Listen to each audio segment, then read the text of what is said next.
Hello students, global online प्लॅटफॉर्मवरती सर्वांचं स्वागत आहे. कवयित्री बहिणाबाई चौधरी उत्तर महाराष्ट्र विद्यापीठ जळगाव ह्यांच्या PhD एंट्रन्स एक्झामिनेशन पेट 2023साठी आपण एक संपूर्ण कोर्स घेऊन आलेलो आहोत फॉर पेपर 1. यामध्ये आपण कंप्लीट सिलेबस डिस्कस करणार आहोत paper 1चा, section 1चा.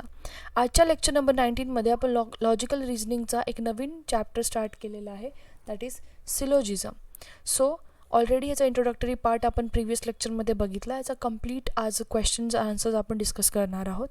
So without any further due लेक्चरला स्टार्ट करण्यापूर्वी रिसर्च मेथडॉलॉजीचा जो फुल कोर्स आहे आपल्याकडे, त्याबद्दल आपण थोडीशी इन्फॉर्मेशन घेऊयात. सो रिसर्च मेथडॉलॉजीच्या फुल कोर्समध्ये तुम्हाला फॉलोइंग फीचर्स प्रोव्हाइड करण्यात येणार आहेत. संपूर्ण अभ्यासक्रमावरील मॉक टेस्ट, संपूर्ण अभ्यासक्रमावरील नोट्स, व्हिडिओ लेक्चर्स आणि डेली लाईव्ह लेक्चर्स, यासोबतच 1500+ सरावासाठी MCQची PDF. हे सर्व features, mock test, notes, daily live lecture, MCQ PDF तुम्ही ॲक्सेस करू शकता in the course fees of ₹699 only. दिलेल्या व्हॉट्सॲप नंबरच्या द्वारे तुम्ही कोर्सला एनरोल करा. कोर्स स्टार्टिंग टू एंड जर तुम्ही रिलिजियसली फॉलो केलात तर यामध्ये तुम्हाला मॅक्सिमम मार्क्स भेटतील आणि गॅरंटेड सिलेक्शन यामध्ये तुमचं नक्की होईल. दिलेल्या व्हॉट्सॲप नंबरच्या द्वारे कोर्सला एनरोलमेंट करू शकता.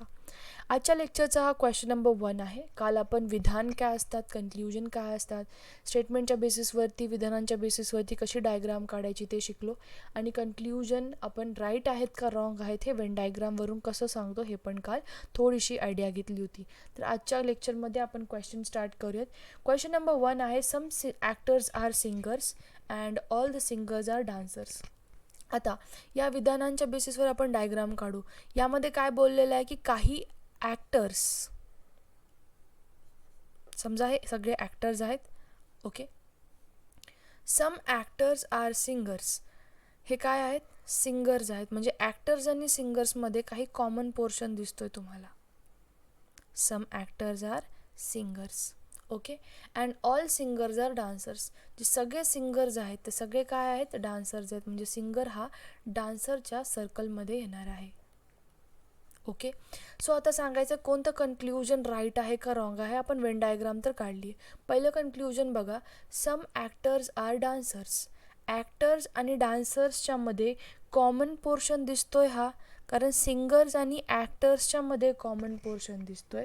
तर या दोघांच्या मध्ये पण कॉमन पोर्शन आहे, म्हणून काही ॲक्टर्स हे सिंगर्स आहेत. लक्षात घ्या कसं आहे वाक्य, की काही ॲक्टर्स सिंगर्स आहेत, काही ॲक्टर्स हे सिंगर आहेत, पण संपूर्ण सिंगर तर डान्सर आहेत. म्हणजे ॲक्टर आणि डान्सरमध्ये पण संबंध येणार आहे. एक लक्षात घ्या, कधी पण असं लॉजिक नाही लावायचं. ऑलवेज लॉजिक एकाच गोष्टीवर लावायचं, शेडेड पोर्शनच्या बेसिसवरती. ॲक्टर आणि सिंगरमध्ये हा कॉमन पोर्शन येतोय, ॲक्टर आणि सिंगरमध्ये हा कॉमन पोर्शन येतोय, म्हणून सिंगर आणि डान्सर मध्ये पूर्ण एक आपण काय बोलतो रिलेशन असल्यामुळे ॲक्टर आणि डान्सरमध्ये पण रिलेशन आहे, म्हणून हा पहिला वाक्य बरोबर आहे. But no singer is actor बोललेला आहे. कुठला सिंगर हा ॲक्टर नाही आहे. हे कम्प्लिटली विरुद्ध स्टेटमेंट आहे दिलेल्या विधानांच्या बेसिसवरती जर आपण पाहिलो, कारण त्यांनी ॲक्टर आणि सिंगरमध्ये रिलेशन सांगितलेलं आहे, कारण सगळे सिंगर्स डान्सर्स आहेत. ओके, तर सिंगर अँड ॲक्टरमध्ये पण तुम्हाला रिलेशन डिरेक्टली वाक्यामध्ये दिलेलं आहे. जसं की इथे वाक्य एक बघा की some actors are singer. Okay, so हे वाक्य इथे चुकलेलं आहे, म्हणून करेक्ट आन्सर येणार आहे ऑप्शन नंबर 1. म्हणजे फक्त एक कन्क्ल्युजन, तो पहिला कन्क्ल्युजन आहे तो बरोबर आहे. नेक्स्ट क्वेश्चन बघा, all the harmoniums are instrument and all instruments are flute. आता इथे काय आहे? वाक्य आहे ऑलचं. ऑल स्टेटमेंटसाठी मी तुम्हाला ते एक ट्रिक देणार आहे. काय ती ट्रिक लक्षात घ्या. समजा तुम्हाला ऑलच्या वाक्यामध्ये असं दिलेलं असेल, आता या वाक्यामध्ये काय दिले तुम्हाला स्टेटमेंटमध्ये, ऑल हार्मोनियम आर इन्स्ट्रुमेंट. सगळे हार्मोनियम काय आहेत? इन्स्ट्रुमेंट आहेत, आणि सगळे इन्स्ट्रुमेंट काय आहेत? फ्लूट आहेत. बरोबर, हे झालं वाक्य कशाचं? ऑलचं. All harmonium are instrument, all the instruments are flute. तर ऑलच्या वाक्यामध्ये जेव्हा तुम्हाला असं वाक्य येतं, तर एक लक्षात घ्या, जेव्हा वाक्य म्हणजेच कन्क्ल्युजन, निष्कर्ष आतून बाहेर जात असेल, तेव्हा प्रत्येक ऑलचं वाक्य बरोबर जाणार आहे.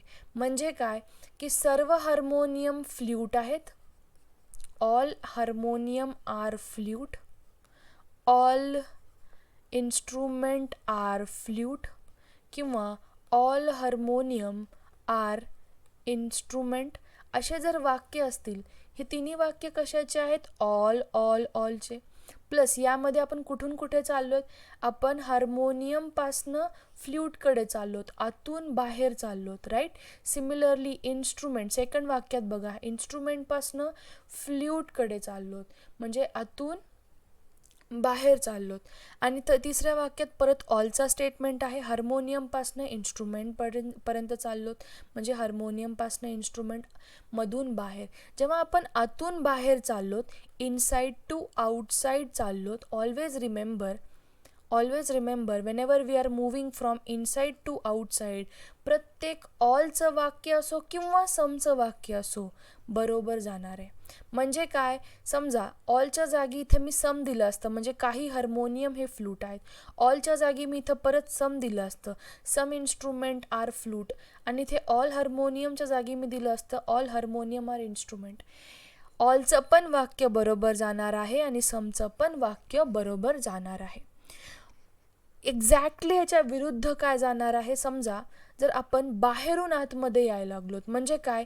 यासाठी मी दुसरी इंक थोडी वापरून तुम्हाला एक्सप्लेन करते. आता यात बघा की all flute are harmonium, all flute are instrument, किंवा ऑल इन्स्ट्रुमेंट आर हार्मोनियम. ठीक आहे, फक्त ऑलसाठी. जसं आता इथे आपण दोघांसाठी बघितलं होतं, काय? ऑल आणि समचं वाक्य. दोघांसाठी पण इथे प्रत्येक वाक्य बरोबर जात होतं. कधी? जेव्हा आपण इनसाइड टू आउटसाइड चाललो. बट जेव्हा आपण ऑलच्या वाक्यामध्ये आउटसाइड टू इनसाइड यायला लागलोत, म्हणजे कसं? पहा, इथे लिहून घ्या, हे खूप इम्पॉर्टंट आहे. आउटसाइड टू इनसाइड चाललोत, म्हणजे प्रत्येक वाक्य ऑलचं आहे. ठीक आहे, बट इथे ऑल फ्ल्यूटपासून आपण हार्मोनियमकडे चाललोत, म्हणजे फ्ल्यूट टू हार्मोनियम चाललोत, म्हणजे आउटसाइड टू इनसाइड यायला लागलोत, आतून बाहेर येतोय. फ्लूटपासनं इन्स्ट्रुमेंटकडे चाललोत, फ्ल्यूटपासनं इन्स्ट्रुमेंटकडे, बाहेरून आतमध्ये यायला लागलोत. इथे काय असणार आहे तुमचं हे वाक्य? कसं चाललंय? आउटसाइड टू इनसाइड चाललंय. ऑलचं वाक्य आहे परत इन्स्ट्रुमेंटपासून हार्मोनियमकडे चाललोत, इन्स्ट्रुमेंटपासून हार्मोनियमकडे, तर हे कसं झालं? आउटसाइड टू इनसाइड झालं. तर प्रत्येक वाक्य यामध्ये चुकणारे लक्षात घ्या. दोन गोष्टी ऑल स्टेटमेंटमध्ये आपण शिकलो. ऑलचं वाक्य असू द्या किंवा समचं वाक्य असू द्या, जर ऑलची डायग्राम असेल, जेव्हा केव्हा आपण स्टेटमेंटमध्ये ऑल किंवा सम असेल, पण आपण कुठून कुठे चाललोत?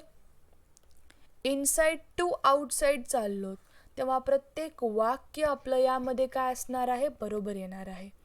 बट जेव्हा आपण वाक्यामध्ये ऑल वाक्य पाहत आहोत आणि वाक्याच्या मध्ये ज्या दोन एंटिटीज आहेत त्यामध्ये आपण आउटसाइड टू इनसाइड यायला लागलोत, म्हणजे बाहेरून आतमध्ये यायला लागलोत, तेव्हा प्रत्येक ऑलचं स्टेटमेंट चुकणार आहे. मग मॅम यामध्ये समचं वाक्य कसं असणार आहे जेव्हा आपण आउटसाइड टू इनसाइड यायला लागलोत, बाहेरून आतमध्ये? यात लक्षात घ्या, जसं की आता सम FRH असेल किंवा सम FRI असेल, सम IRH असेल, तर यामध्ये तुमचं प्रत्येक वाक्य बरोबर येणार आहे. ठीक आहे, दोन गोष्टी लक्षात ठेवा. समचं वाक्य असेल किंवा ऑलचं वाक्य असेल, इनसाइड टू आउटसाइड चाललो तर वाक्य कोणतंही देऊ द्या, ऑल असू द्या किंवा सम असू द्या, वाक्य बरोबर.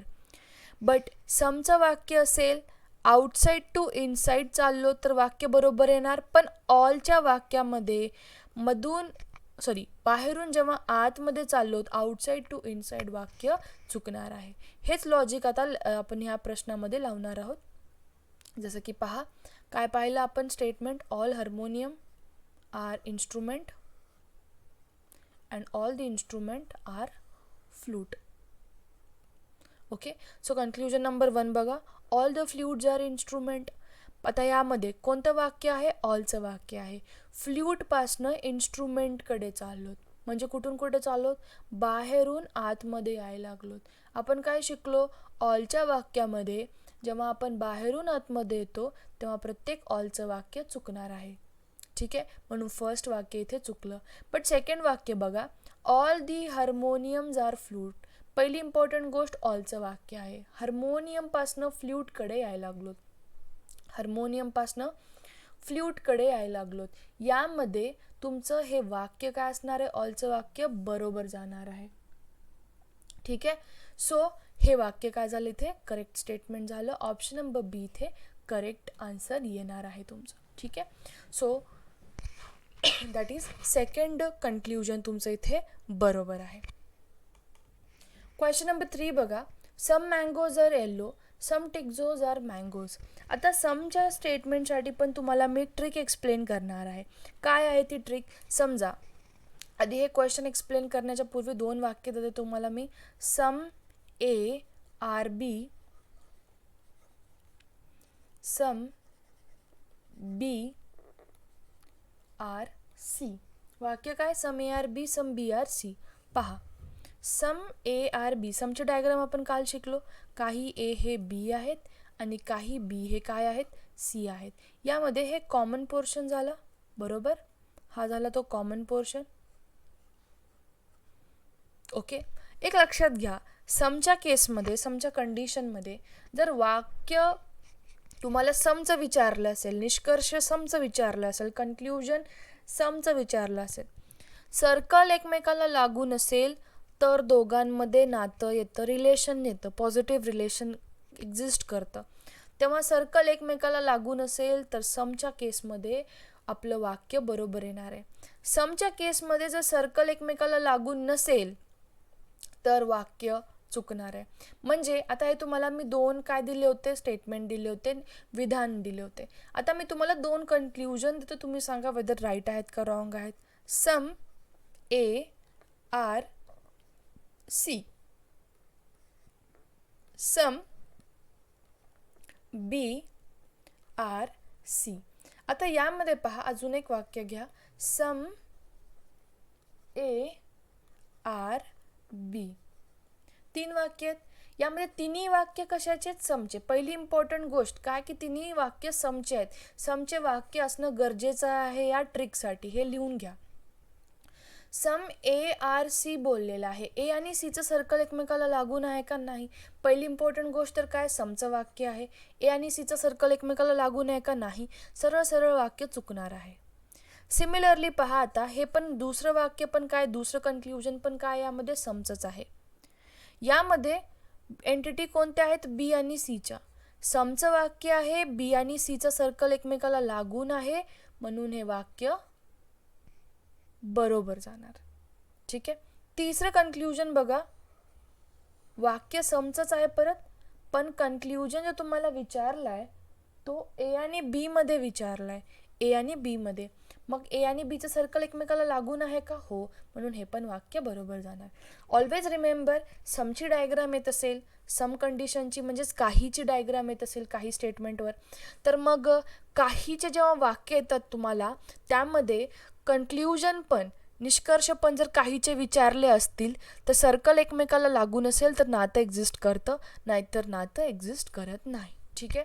तर आता आपण हा क्वेश्चन सॉल्व्ह करूयात. त्याचा पूर्वी डायग्राम काय दिलेलं आहे? पहिल्या वाक्यामध्ये सम मँगो आर येल्लो. काही मँगो कसे आहेत? येल्लो आहेत. काही मँगो हे येल्लो आहेत. हे असे काही मँगो आहेत जे येल्लो आहेत. ठीक आहे. अँड सम टिक्झो आर मँगो. काही टिक्झो काय आहेत? मँगो आहेत. ठीक आहे. थोडी इथे डायग्राम काढू आपण.